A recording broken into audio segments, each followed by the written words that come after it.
नमस्कार, बहुत स्वागत है आपका। मंगलवार के दिन हनुमान जी की अगर विशेष आराधना की जाए तो जीवन से शनि दोष तो उतरता ही है, साथ ही राहु केतु भी शांत हो जाते हैं। जीवन के हर कष्ट, हर मुश्किलों से बाहर निकलने में हनुमान जी आपको मदद करते हैं। हनुमान जी जरूरी नहीं है कि आप तमाम तरीके के फूल या फिर बेलपत्र अर्पित करके उनको मनाएं। आप श्रद्धा भक्ति से अगर एक दीपक भी जला देते हैं या फिर आप हनुमान चालीसा भी पढ़ लेते हैं तो उतना ही काफ़ी है। लेकिन विशेष मनोकामनाओं की पूर्ति के लिए एक छोटा सा प्रयोग अगर आप करते हैं तो जीवन के सारे कष्ट मिटते हैं। तो उनको प्रसन्न करने के लिए कुछ खास वस्तुएं हैं। आज हम आपको विस्तार से बताएंगे कि हनुमान जी को अर्पित करने के लिए एक तो पहली चीज़ होती है, आप उनको कैसे खाने पीने की वस्तु के द्वारा उनको मनाएं। दूसरी होती है कैसे आप पूजा करके उनको मनाएं। तो खाने पीने की जब वस्तु की बात आए तो उसमें तुलसी के पत्ते जरूर डालिए, चाहे आप कुछ भी भोग लगाएं। तो पहला है पान का बीड़ा। बड़े से बड़े समस्याओं से आपको हनुमान जी बाहर निकाल देंगे अगर आप मंगलवार की शाम हनुमान जी को पान का बीड़ा अर्पित करते हैं। अब ये बीड़ा कैसे बनेगा? पान के पत्ते पर आप वैसे पान वाले से भी बनवा सकते हैं, आप कोई दिक्कत नहीं है। कहिएगा सिर्फ कि उसमें जर्दा और जो चूना वगैरह होता है वो सब ना डाले, बल्कि मीठा पान सिंपल तरीके से बना दे। वैसे वो लोग बना कर देगा आपको। अगर आप घर में ही बनाना चाहते हैं तो पान के पत्ते का डंठल हटा लें। अब इसके ऊपर लौंग, इलायची, मिश्री रखें, केसर वगैरह है तो भी रख दें। पान का बीड़ा बनाकर आप हनुमान जी को अर्पित कर दें। लौंग जरूर रखिएगा। तो जो बीड़ा है, आपने सुना होगा कि बीड़ा उठाना इसका मतलब होता है कोई महत्वपूर्ण या जोखिम भरा काम करने का उत्तरदायित्व तो आपने अपने ऊपर लिया है। तो यदि आपके जीवन में घोर संकट है या ऐसा काम है जो आपको लगता है बिना भगवान के आप पूरा कर ही नहीं सकते, जब तक कि कोई दिव्य शक्ति आपके साथ ना हो, तब आप अपनी जिम्मेदारी हनुमान जी को सौंप दें पान के बीड़ा के रूप में। तो पान का बीड़ा अर्पित कीजिए और फिर देखिए मनचाही मनोकामना कैसे पूरी होती है। घर में भी कर सकते हैं, मंदिर में भी कर सकते हैं। अगर आप घर में करेंगे तब पान का बीड़ा क्या करेंगे, सवाल ये भी है। देखिए, पान का बीड़ा आज आपने अर्पित किया, दूसरे दिन आप मिट्टी में दबा दीजिए। वैसे भी आपको ये प्रयोग मंदिर में करना चाहिए, पर घर में करते हैं तो इस बात का ध्यान रखिएगा। देखिए, हनुमान जी की पूजा में लौंग, इलायची और सुपारी इसका भी विशेष महत्व है, क्योंकि लौंग, इलायची और सुपारी अर्पित करने से शनिदेव के बाधाएं, कष्ट दूर हो जाते हैं। अगर जीवन में शनि संबंधी कोई भी परेशानी है तो वो समाप्त हो जाते हैं। पर अगर कर्ज की समस्या में फंसे हैं तो हनुमान जी को मंगलवार की शाम पान का बीड़ा अर्पित करें तो राहत मिले। तो जब आप उनको लौंग, इलायची और सुपारी अर्पित करते हैं तो शनिदेव शांत होते हैं। साथ ही एक सरसों के तेल के दीपक में 2 लौंग डालकर जलाकर हनुमान जी की आरती करें। आपके जीवन के संकट दूर होंगे, धन प्राप्ति के राह मिलेंगे, जीवन की सारी परेशानियां दूर हो जाएगी। कई बार क्या होता है, धन की बहुत मुश्किलें आती है, बहुत परेशानी बढ़ जाती है, तब एक छोटा सा प्रयोग आप कीजिएगा। जब आपको लगे कि धन की मुश्किलें बढ़ गई है, किसी ने आपके जीवन में जादू मंत्र, तंत्र मंत्र कर दिया है या किसी की नज़र लगी है, तब एक नारियल ले लें, पानी वाला नारियल छोटा सा लीजिएगा। अब इस पर सिंदूर से स्वस्तिक बना लीजिए, लाल धागा बांध दें। इसके बाद इस नारियल को हनुमान जी के चरणों में रख दें और एक ही नारियल लेना है। 11 मंगलवार लगातार इसको आप हनुमान जी के चरणों में रखें, फिर उठा लें, फिर रखें, फिर अर्पित करके रख लें। तो 11 मंगलवार तक इस तरह से प्रयोग करें। अब इस नारियल को लाल कपड़े में थोड़ा सा सरसों के साथ बांधकर घर के दरवाजे पर बांध दें। तो घर में जो भी अगर किसी ने कुछ भी किया होगा तो वो वापस से उसी के पास चला जाएगा, आपका बाल भी बाका नहीं कर पाएगा। आपने सुना होगा गुड़ चने का भोग।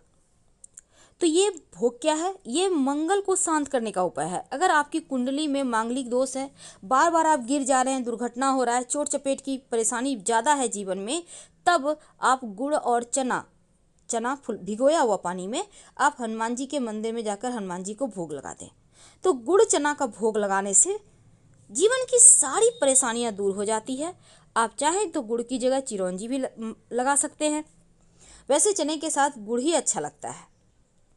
लड्डू, लड्डू भी बहुत तरह के होते हैं, लेकिन हनुमान जी को अगर आप बूंदी के लड्डू अर्पित करें तो आपके समस्त ग्रह शांत हो जाते हैं, मनचाहा मनोकामना पूर्ण होता है और लड्डू चढ़ाने से पापी ग्रह भी काबू में आ जाते हैं। अब हम आपको एक खास प्रयोग बताएंगे और वो प्रयोग है आटे का दीपक का। अगर आप कर्जों में फंसे हुए हैं, धन की बहुत मुश्किलें हैं, तब एक छोटा सा काम करें। आटा ले लें, उसका आप दीपक बना लें, 5 दीपक।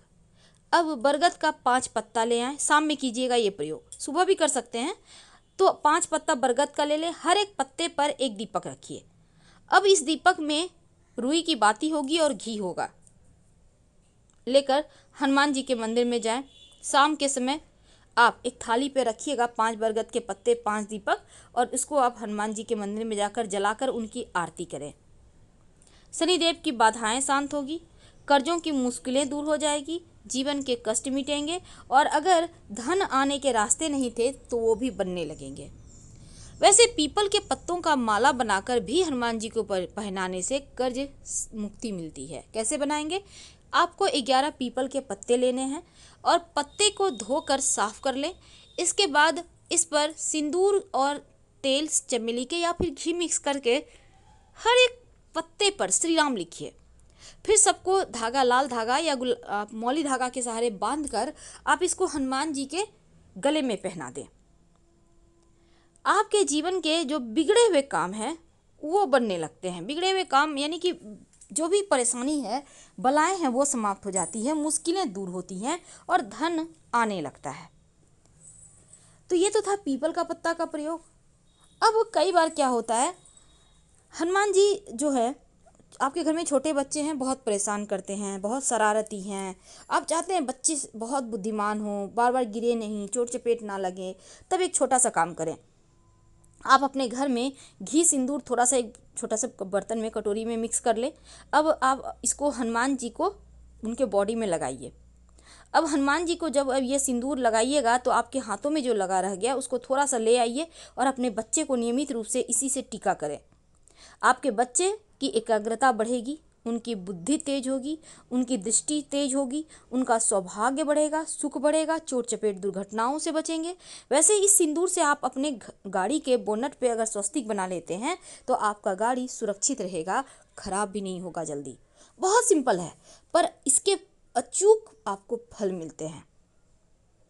तो हमने टॉपिक रखा है कि हनुमान जी की पूजा में आप ऐसा क्या काम करें कि जीवन के कष्ट ही मिट जाए। देखिए, आपको दीपक में क्या डालना है। देखिए, एक तो आप 2 लौंग डाल के सरसों के तेल के दीपक में आप शाम के वक्त दिया बाती जला सकते हैं।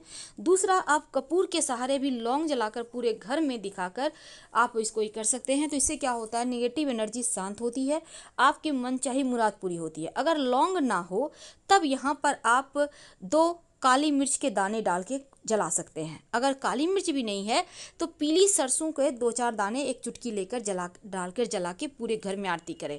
इससे भी अतृप्त आत्माएं शांत होगी, जीवन के बाधाएं दूर होंगी।